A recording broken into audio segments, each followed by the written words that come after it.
सराहना की, क्योंकि वो सबसे बेशकीमती चीज़ है। प्यार में जो ताकत है वो किसी में भी नहीं है।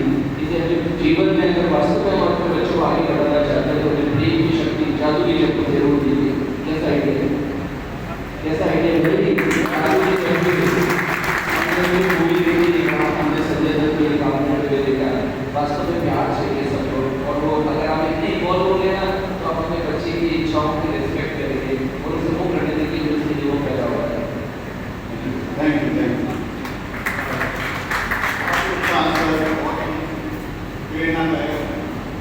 दूसरा पूछना चाहूँगा कि इतने सारे बच्चे यहाँ पर बैठे हुए हैं, यही है ये सारे बच्चे जो है एक ही चीज़ पूछते हैं, computer science, artificial intelligence, software engineering, security, ये बच्चे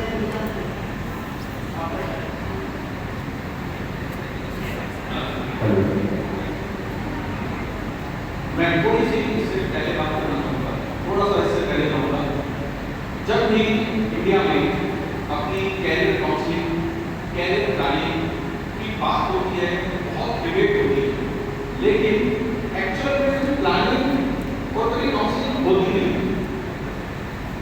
इसका जवाब ये है, जैसे हम कैरियर काउंसलिंग के किसी भी सेशन को अटेंड करते हैं या किसी भी एक्सपर्ट से बात करते हैं तो उससे पूछते हैं कि कौन सा कैरियर ऑप्शन अच्छा है।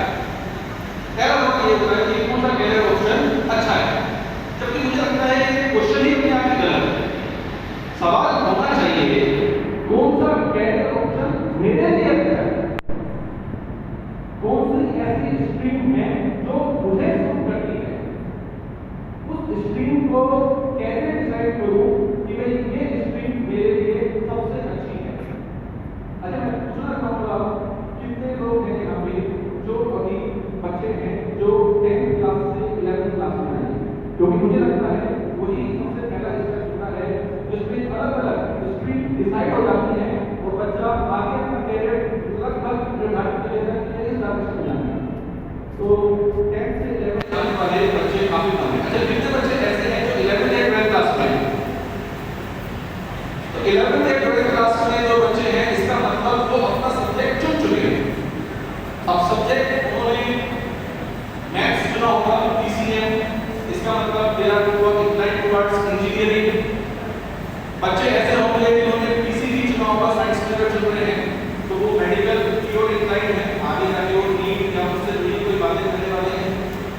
अच्छा, मैं एक और जनरल आपसे बात पूछना चाहूँगा कि भाई एक अच्छे कैरियर से हमारी क्या क्या डिमांड हो सकती है, हमें एक अच्छा कैरियर आखिर क्यों चाहिए?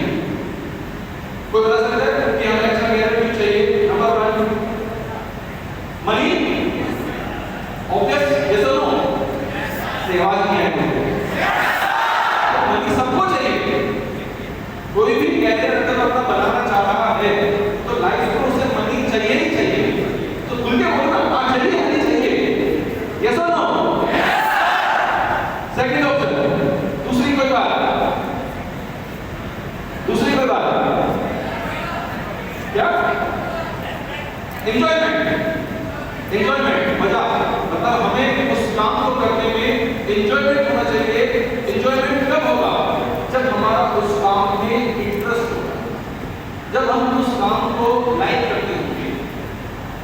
कोई भी ऐसा काम अगर आपके पास है जिसके लिए आप बहुत पैशनेट हैं, कुछ भी करने को कर सकते हैं, रात को 2 बजे जगाओ 2 बजे कर सकते हैं, कितना ही मेहनत कराओ उतनी मेहनत कर सकते हैं।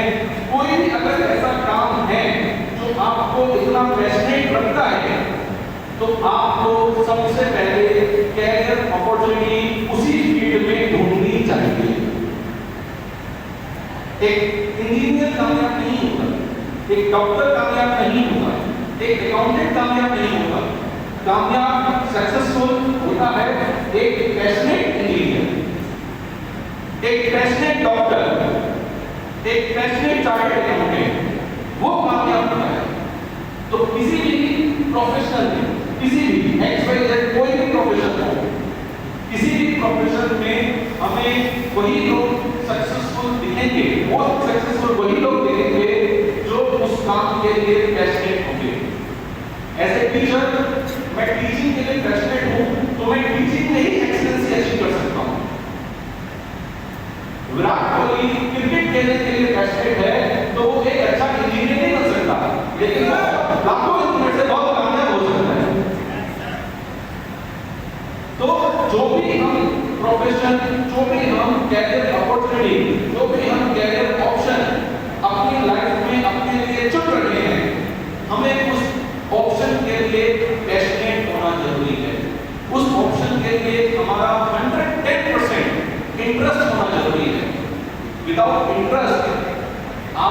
चाहे किसी भी IITs में पहुंच जाएं, 4 साल बीटेक कर लेंगे, अगर आपका इंजीनियरिंग में इंटरेस्ट नहीं है और आपने पढ़ पढ़ा के मेहनत कर करा के IIT में जेईई क्रैक कर दी और वहां बहुत सुंदर वहां निकाल भी लिया, लेकिन लास्ट अगर आपका पैशन वहां पे नहीं है तो आप किसी और हमेशा डिस्टर्ब रहोगे, परेशान रहोगे और कोई ना कोई अपनी दूसरी स्ट्रीम चुनोगे।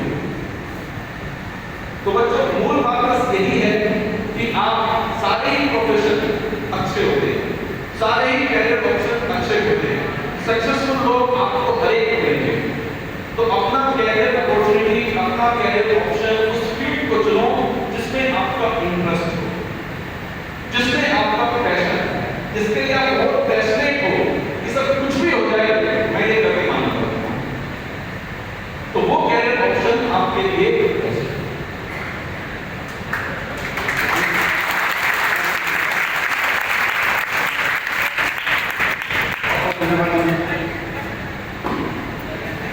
अगला क्वेश्चन जो है वो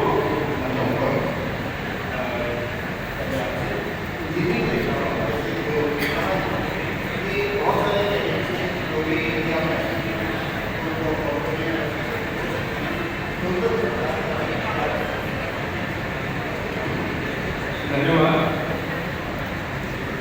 हम सब हमेशा एजुकेशन के बारे में बात करते हैं, पर दोस्तों बदलते हुए समय के अनुसार हम सबके लिए स्किल बहुत इंपॉर्टेंट होते हैं। सामान्य तौर पे हम लोग हमारे स्किल पे फोकस नहीं करते, हम लोग सिर्फ एजुकेशन पे फोकस करते हैं। आज से 20 साल पहले, 30 साल पहले एजुकेशन पैरामीटर्स डिफरेंट थे। वर्तमान में यदि हम नई शिक्षा नीति को देखते हैं, न्यू एजुकेशन पॉलिसी को देखते हैं, तो that is focusing on skill apart from all the profession. जिस भी प्रोफेशन के बारे में हम हमारी एजुकेशन लेना चाहते हैं, उसके साथ साथ आज की तारीख में क्लास 6 ऑनवर्ड एक स्किल का सब्जेक्ट भी हम सब लोगों को मिला है। तो जरूरी नहीं है कि हम किसी पर्टिकुलर फील्ड के अंदर हमको हमारा करियर बनाए, चाहे आप साइंस लें, चाहे आप कॉमर्स लें, चाहे आप इंजीनियरिंग करें, चाहे आप आर्ट्स लें, बट पहले आपको यदि स्किल का लेने का मौका मिलता है। और आज की तारीख में स्किल पुराने टाइम में अगर हम बात करते हैं तो कुकिंग जो है वो भी स्किल है, यदि पेंटिंग है वो भी स्किल है, आपका आर्टिफिशियल इंटेलिजेंस है, टेक्नोलॉजी है, आपके नाना करते हुए 200 प्रकार की स्किल है। आप किसी भी स्किल में अपना करियर ऑप्ट कर सकते हैं अपार्ट फ्रॉम प्रोफेशनल स्किल। बात करते हैं कॉमर्स की। बदलते हुए समय के साथ हमें देखने को मिला कि कॉमर्स में थोड़ा सा ट्रेंड रिड्यूस हुआ है। स्कूल्स के अंदर एजुकेशन पैरामीटर में कॉमर्स का ट्रेंड डाउन हुआ है, लेकिन मैं आप सब लोगों को बताना चाहूँगा कि अंक और अर्थ जो दो चीजें जिसके लिए हम भागते हैं, अंक और अर्थ यानी फाइनेंस एंड नंबर्स, इन दोनों की सबसे अच्छी गणना जो है वो कॉमर्स के स्टूडेंट करते हैं। और पूरे विश्व के अंदर किसी भी अर्थव्यवस्था को यदि चलाना है तो उसमें कॉमर्स का भी रोल अपनी जगह इंपॉर्टेंट है। जिस तरीके से किसी भी देश में या समाज में या विश्व में डॉक्टर्स का होना आवश्यक है, इंजीनियर्स का होना आवश्यक है, उसी प्रकार से कॉमर्स के क्षेत्र के अंदर भी हमारी रुचि और हमारा ध्यान होना चाहिए। तो ऐसे बच्चे या ऐसे पेरेंट्स जिनको लगता है कि मेरे बच्चे का अर्थ और अर्थ के अंदर रुझान है, उसका स्किल है उस फील्ड के अंदर, यदि उसकी कैलकुलेशन अच्छी है, तो अकाउंट्स के अंदर, इकोनॉमिक्स के अंदर बहुत सारे एरियाज हैं, बहुत सारी प्रोफेशनल अपॉर्चुनिटीज हैं जहाँ पे वो अपने आप को अपग्रेड कर सकते हैं और देश के टॉप से टॉप बिजनेस क्लास बन सकते हैं, टॉप से टॉप CEO बन सकते हैं, फाइनेंशियल एडवाइजर्स बन सकते हैं, फाइनेंशियल अकाउंटेंट्स बन सकते हैं। There are n number of opportunities. तो स्किल इज अगेन इंपॉर्टेंट है। फाइनेंस के फील्ड के अंदर आपको जो ट्रेनिंग है, आपको लर्निंग मिलती है, वो आपकी स्किल को और इम्प्रूव करती है। डेफिनेटली आपको गवर्नमेंट अपॉर्चुनिटीज भी बहुत है फाइनेंस के फील्ड में, कॉमर्स के फील्ड के अंदर, तो ये एक और फील्ड है। धन्यवाद।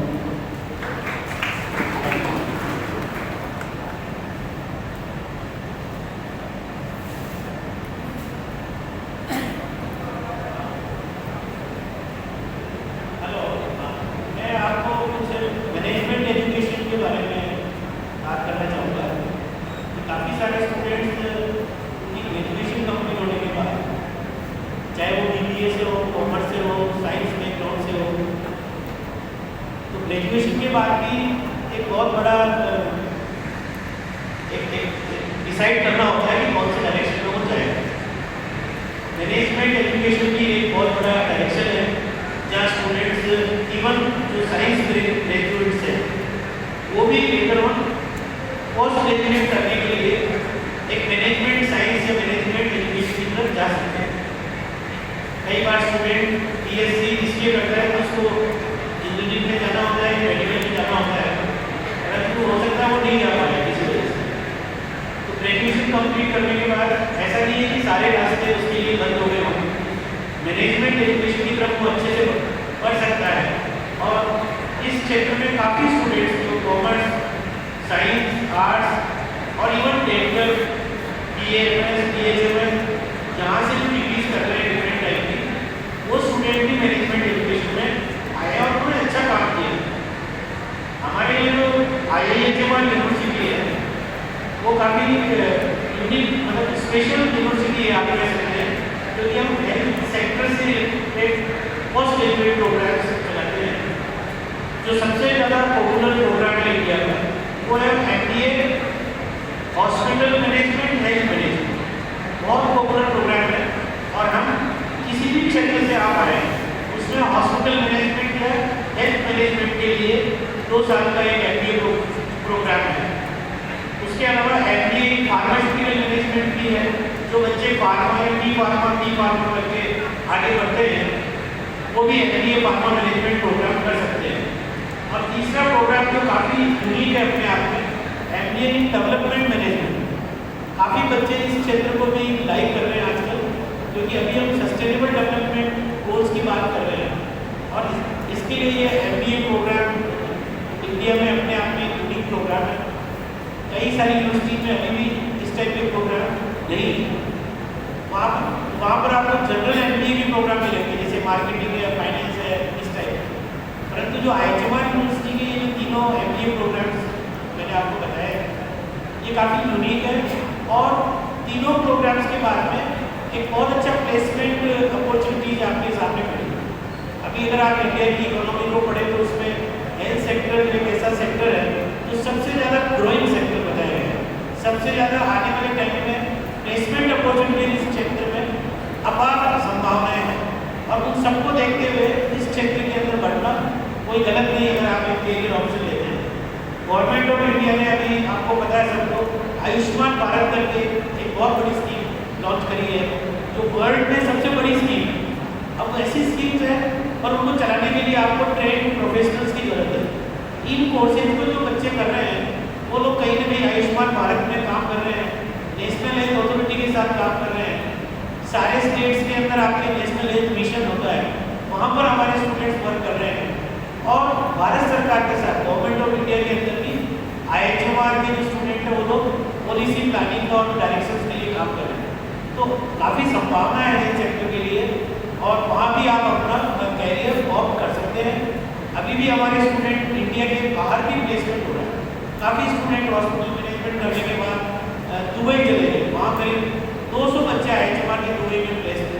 दुबई में 5 स्टार 7 स्टार हॉस्पिटल काम करते हैं, उनके अंदर वो मैनेजमेंट ट्रेन प्रोफेशनल की तरह से अपनी सेवाएं दे रहे हैं और बहुत अच्छा काम कर रहे हैं। तो मेरी केवल आपसे रिक्वेस्ट है कि आप इस ऑप्शन को भी अपने कैरियर के लिए देख सकते हैं। जिन बच्चों को इसमें रुचि है most welcome to visit IHM university campus. ये सामान्य एयरपोर्ट के पास में है, बहुत सुंदर कैंपस है and we will welcome you all. जब भी आप आना चाहें आप लोग हमें कॉन्टेक्ट करें, वहाँ आएँ, IHM के कार्यक्रम को देखें, वहाँ के कोर्सेज को देखें और वहाँ की फैकल्टी से मिलें। जब आपको समझ में आएगा कि किस टाइप के प्रोग्राम्स हैं और किस टाइप से आप अपना कैरियर ऑप्ट कर सकते हैं। Thank you so much for listening.